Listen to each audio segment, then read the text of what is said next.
gikalipay nako ang akong pagpadangat kinasing-kasing nga pagpasalamat og pagampo nga sugod karon opening salvo sa atong nobinaryo pagsaulog Fiesta Birhen sa Regla hangtod sa adlaw sa atong kapistahan kining tanan magdala gugma sa Dios alang nato og malipayon nga paghimaya sa Ginoo pagpasadungo kay Mama Mary Birhen sa Regla. Kanyong tanan daghang salamat pag-ani karong adlaw hangtod sa piyesta pagpasadungo kay Mama Mary Birhen sa Regla. Advance happy fiesta ninyong tanan.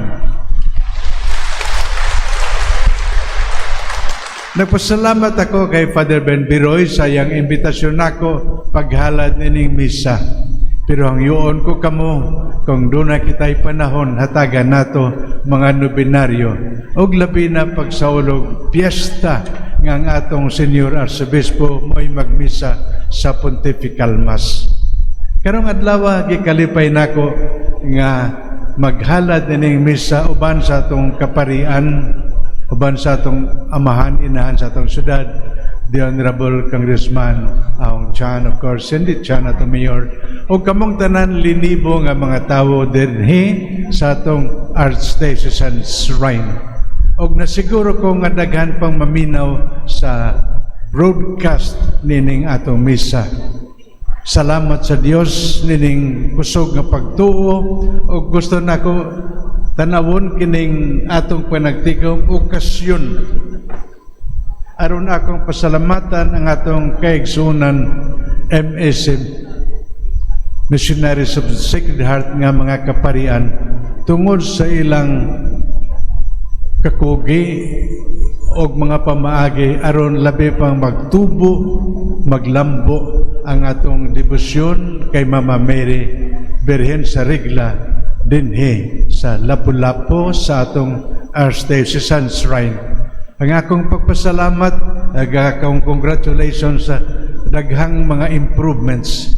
Nakita nato bisa pa ang dako kayong Shrine Center no nga padayon nga gitukod. Pero kining tanan natukod nag-uswag tungod sa inyong suporta, tungod sa inyong gugma kay Mama Mary Nuestra Señora de Regla o ang inyong panagiusa sa atong kaparian mao nga kanyong tanan labi na kamo taga Lapu-Lapu devotos ug devotas Birhen sa Regla daghan kaayong salamat ninyong tanan. Amen.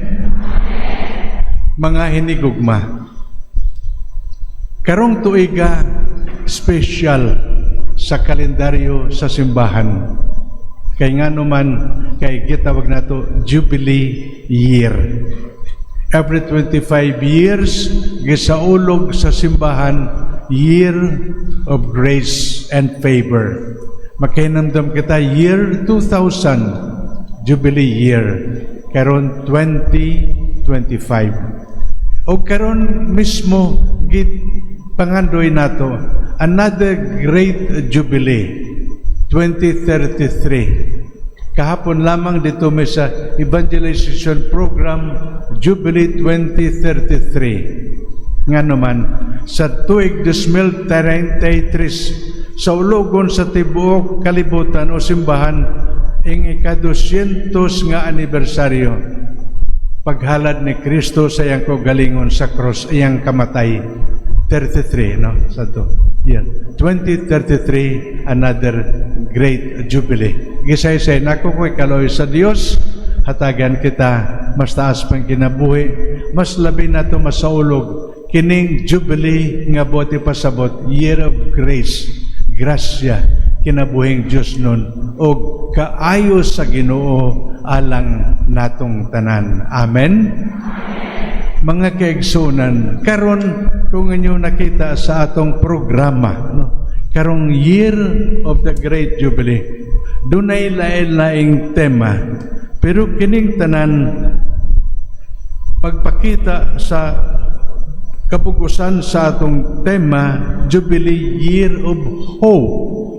tuig sa paglaom.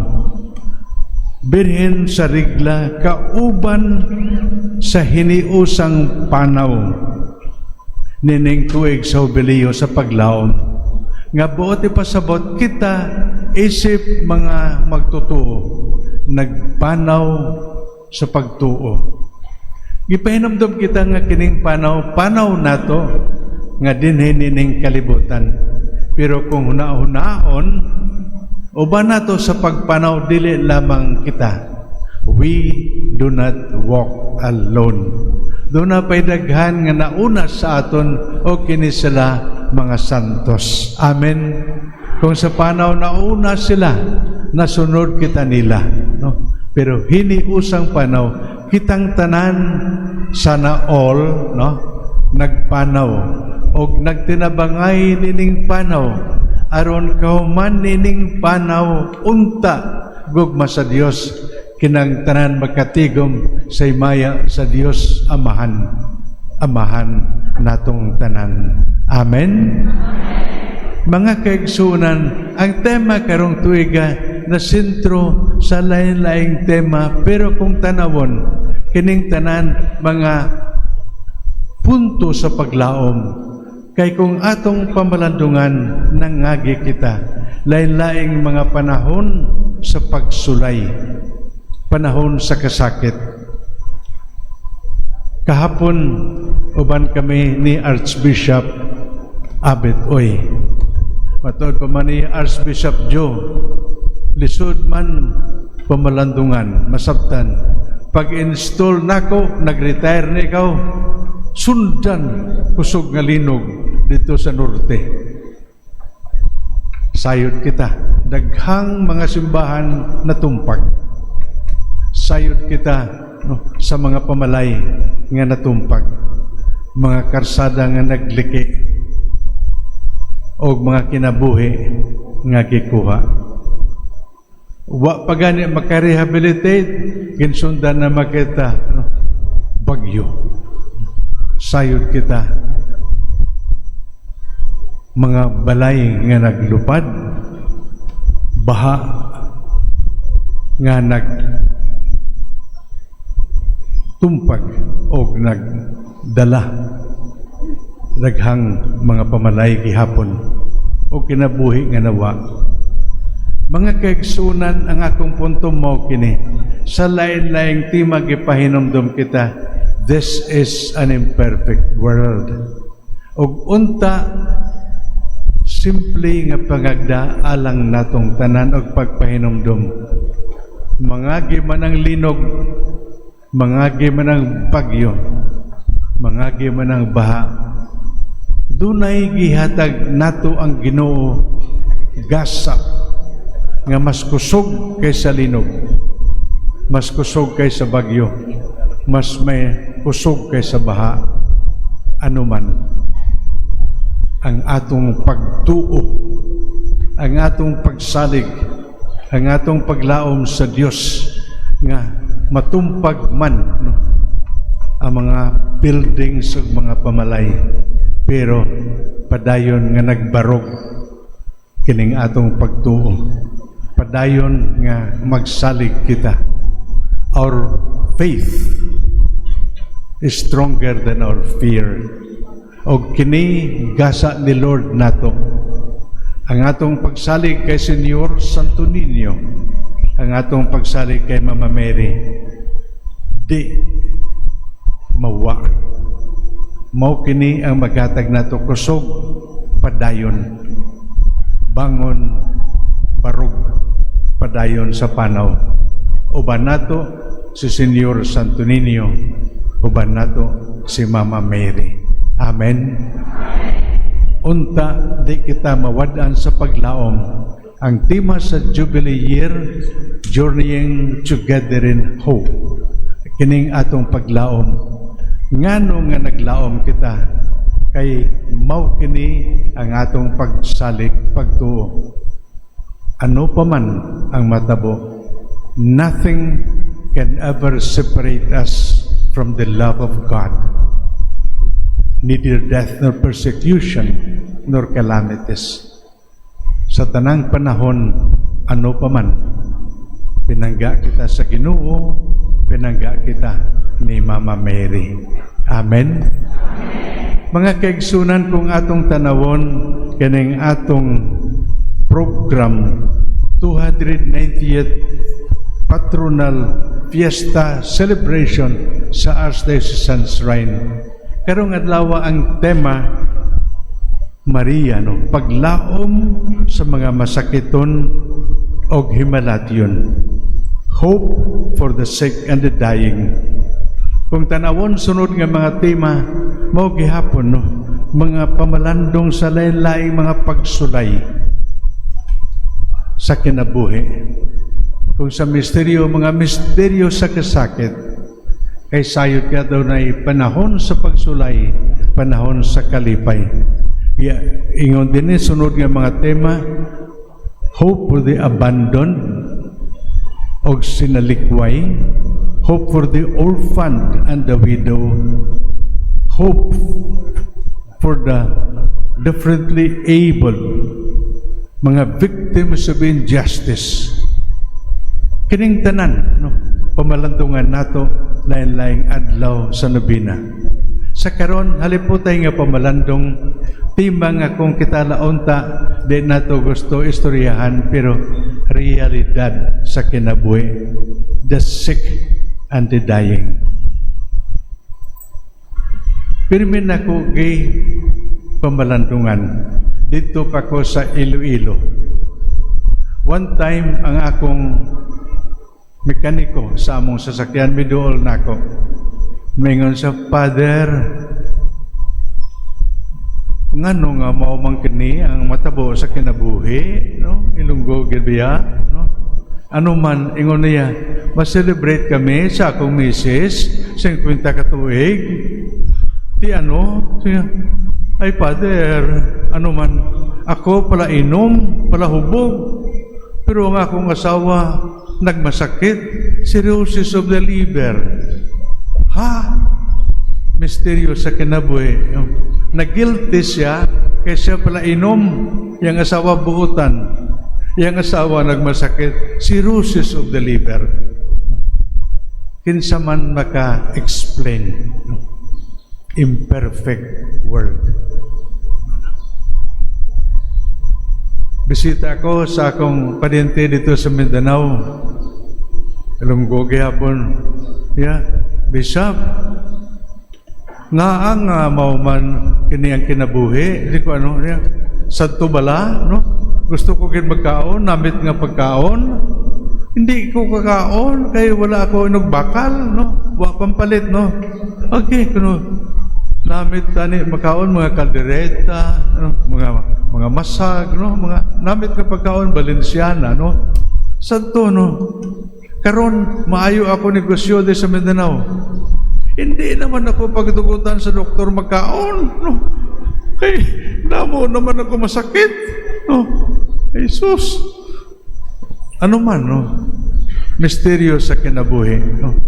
Wa gid unta gusto magmasakit pero usahay mo abot lang, no? Wa nato kay paabot.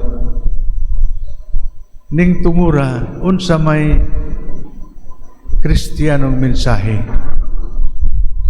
Salig sa Dios. Sa Ebanghelyo na dungog nato sanlaon sa kaayo sa Ginoo nag-ayo. Tinuod gud man usahay kini mga doktor instrumento aron ihatag blessing of health. Padayon kita sa pag-ampo ikaayong lawas. Amen. Hope sa mga masakiton o himalatyon. Katapusang punto. Karon, hapit na ako mag-50 ka tuig nga pare. No? Hapit na lang. No? Sobra na 49. Bag-o pala ako magpare, dito ko sa Manila, ang eskwela sa UST. No? May duol na ako.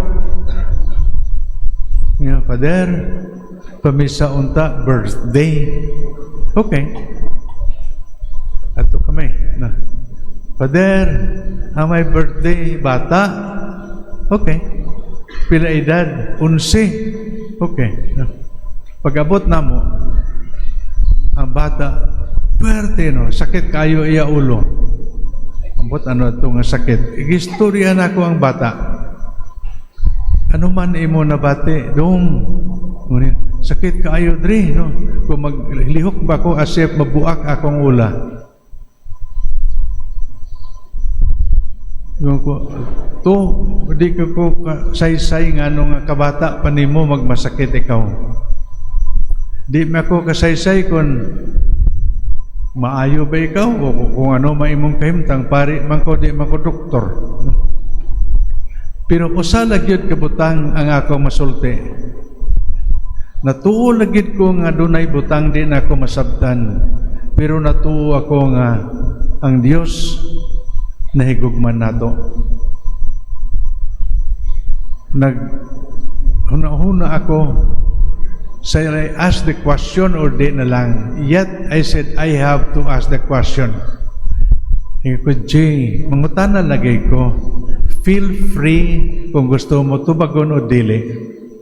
Sa imong kahimtang o sa imong pagbati, makaingon ikaw nga ang Diyos gugma, nga nahigugma pa siya nimo, nga mao na kini imong gibati. Kining bata nagtudlo nako sa pagtuo. Mitubag siya, Pader, no? Mutuo ka o dili, pero sa akong kasing-kasing makaingon ako. Bisan pa mao kini ang akong nabati. Kahit pa alam ko na baka hindi ako gagaling. Pero sabihin ko sa iyo, Father, na nininiwala ako na mahal ako ng Diyos. Fast forward, nagmisa me. 4 days later, atong nag-invite na ako to celebrate the Mass ni Balik. Matuod pa man niya, Father, ni-request ni JJ sa iyang lubong kung pwede ikaw maghalad sa misa. For sure, I went. Ano man ang paglaom nga tudlo nato nining bata. Para nako sa kamatayon o himalatyon. Doon ay mga butang lisod masabtan. Pero ang pagtuo ng ibabaw niya, bisan ano pa man, alam ko, mahal ako ng Diyos. Kahapon, nagmisa mi sa lubong ni Attorney Eddie Golias. You know him. Governor of Cebu, former Talisay, congressman for many years, president sa UV. 95 years old. Ngano nga I mentioned Eddie Gol. Tungod kay para nako ang iyang kinabuhi simbolo sa pagtuo. Og nalipay ako, I feel relieved nga ang misa dito sa simbahan ni Saint Therese of the Child Jesus. Kay nga naman ang Papa Mama ni Saint Therese, Santo og Santa. Louis Auxili Martin. Og para nako, I was saying, ini si Digol, pinangga giniyaya ginikanan, no? Don Vicente og si Mama Pining, no? Pinangga giniya. Pero, I made mention, in the end, what is the privileges si Saint Therese of the Child Jesus at the age of 24, when she was about to die, maingon siya, I am not dying. I am entering into eternal life. Para nako mao kini ang paglaom kay nga tanan manggod kita mamatay unta moabot kita sama ni Eddie Gol 95. But whether 94 or 95 or 96, what Saint Therese said is a symbol of great faith and hope. I am not dying. I am entering into eternal life. Sa tema karong adlaw, we are reminded whether we are healthy or we are sick, either we are living or whether we are dead, we all belong to the Lord. Amen. Salamat kay Lord, salamat kay Mama Mary, salamat sa atong pagtuo, taliwala sa tanang hitabo sa kinabuhi, kalipay, kasubo, misteryo sa kalipay o kasakit, panahon sa pagsulay, panahon sa kalipay. Sa atong panaw, uban si Lord, uban si Mama Mary, Birhen sa Regla. Amen. Ninyong tanan, thank you for coming. Happy Fiesta in advance. Ninyong tanan. Happy Fiesta.